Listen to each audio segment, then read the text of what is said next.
बिस्मिल्लाहिर्रहमानिर्रहीम। अस्सलामुअलैकुम। प्यारे दोस्तों, बाबरी मस्जिद का मामला जैसे ही चुनाव नज़दीक आते हैं ये सुर्खियों में आ जाया करता था। कुछ लोगों का कहना है कि यहाँ मंदिर था और कुछ लोगों का कहना है कि यहाँ मस्जिद थी, लेकिन आपको हम बाबरी मस्जिद का सच बताने वाले हैं। इस वीडियो को आप आखिर तक ज़रूर देखें, आप खुद ही समझ जाएंगे कि मस्जिद की सच्चाई क्या है। तो चलिए दोस्तों, वीडियो शुरू करते हैं।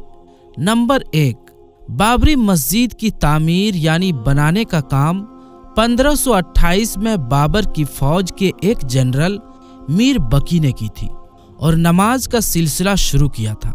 बाबर नामा में मस्जिद को तोड़ने का कहीं भी जिक्र नहीं है और इसके अलावा यहाँ पर मंदिर होने की कोई तारीख भी मौजूद नहीं है।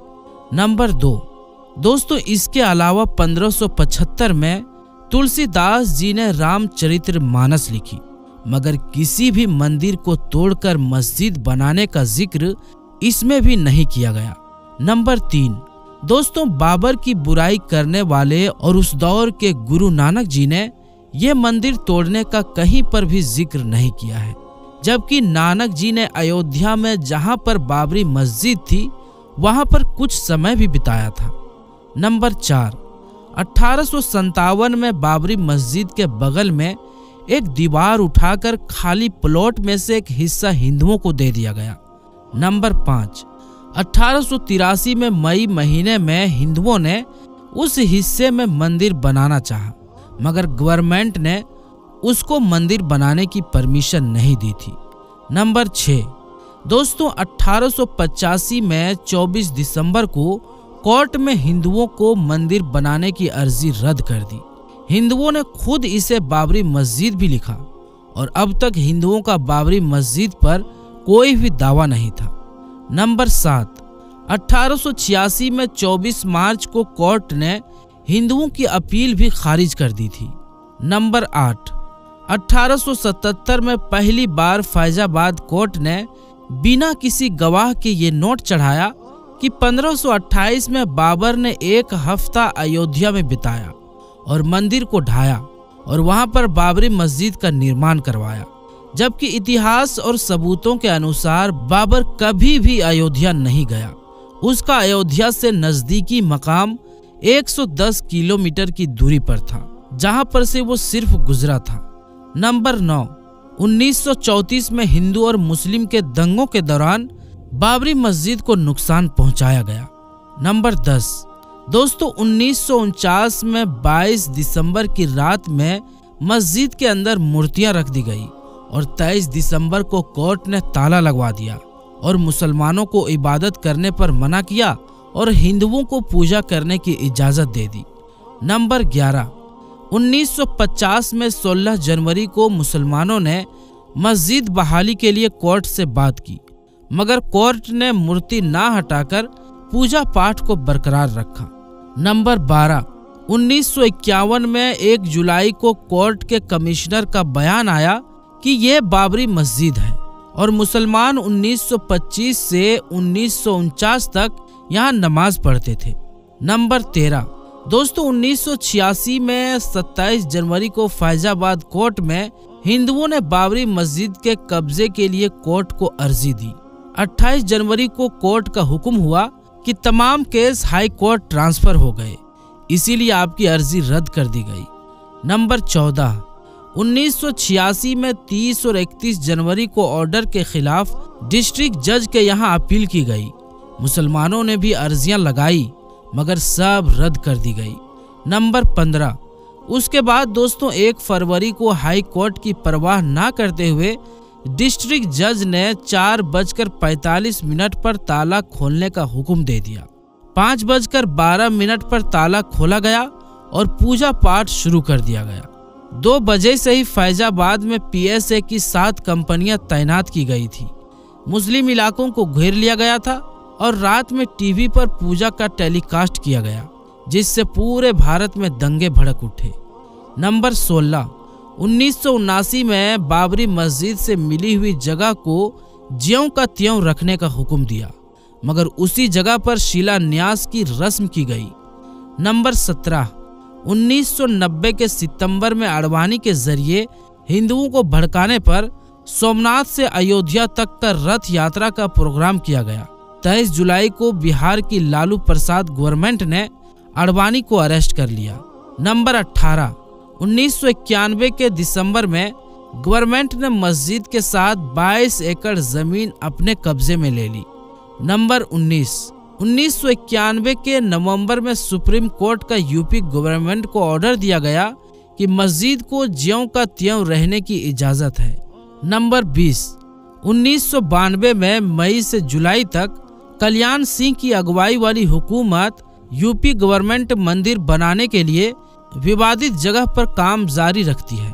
22 जुलाई को सुप्रीम कोर्ट के कड़े हुक्म के जवाब में गवर्नमेंट अपनी लाचारी जाहिर करती है, मगर काम अभी भी जारी रहता है।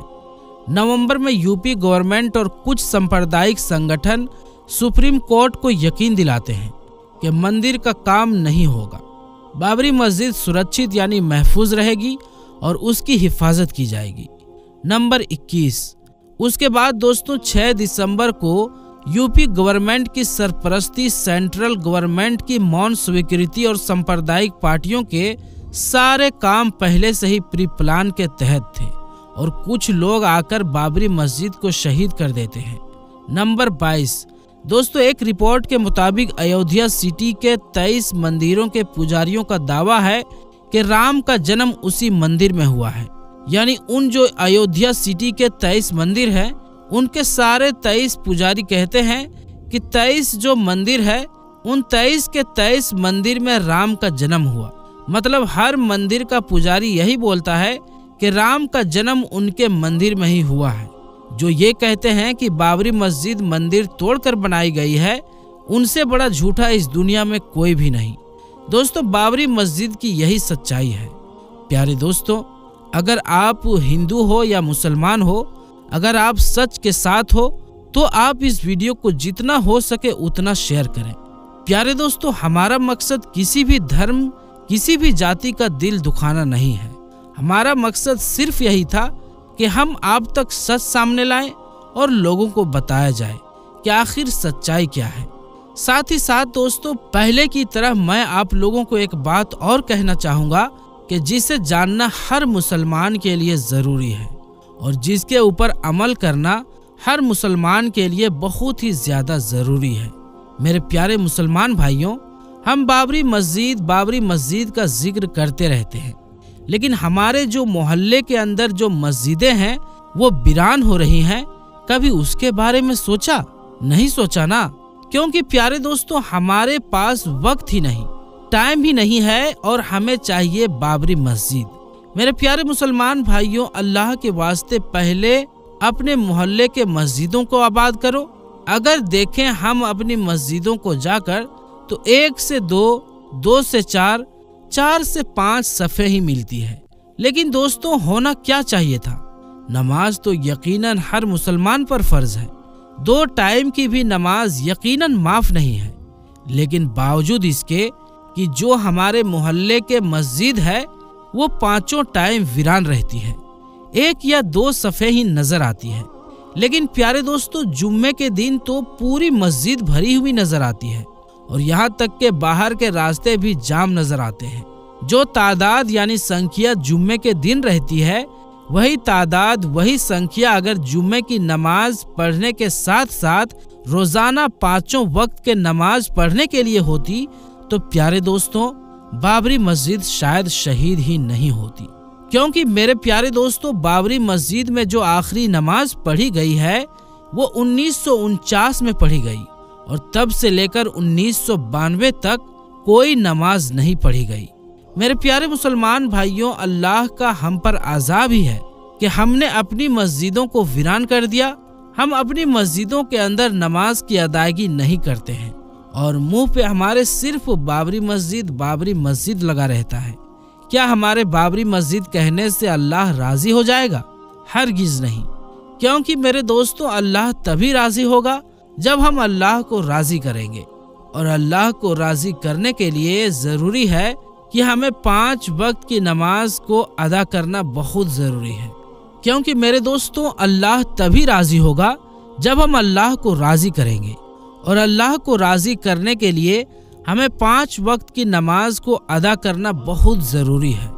तो दोस्तों आज की इस वीडियो में बस इतना ही। हम ये उम्मीद करते हैं कि आपको हमारी आज की ये वीडियो ज़रूर पसंद आई होगी, और अगर हमारी इस वीडियो में किसी भी बात से आप लोगों को बुरी लगी हो तो उसके लिए सॉरी। और दोस्तों अगर आपको ये वीडियो पसंद आई हो तो इस वीडियो को ज़रूर शेयर करें, और हो सके तो अपने करीबी लोगों में ज़रूर इसको पहुंचाने की कोशिश करें। और प्यारे दोस्तों हमारे चैनल आलमी जंक्शन को ज़रूर से ज़रूर सब्सक्राइब कर लें, और बेल के बटन को भी ज़रूर दबाएं, ताकि हमारे आने वाली तमाम वीडियोस की नोटिफिकेशन आपको हर वक्त मिलता रहे। तो प्यारे दोस्तों आज के लिए बस इतना ही। इंशाअल्लाह मिलेंगे फिर किसी नई वीडियो के साथ। तब तक के लिए अस्सलामु अलैकुम, अल्लाह हाफिज।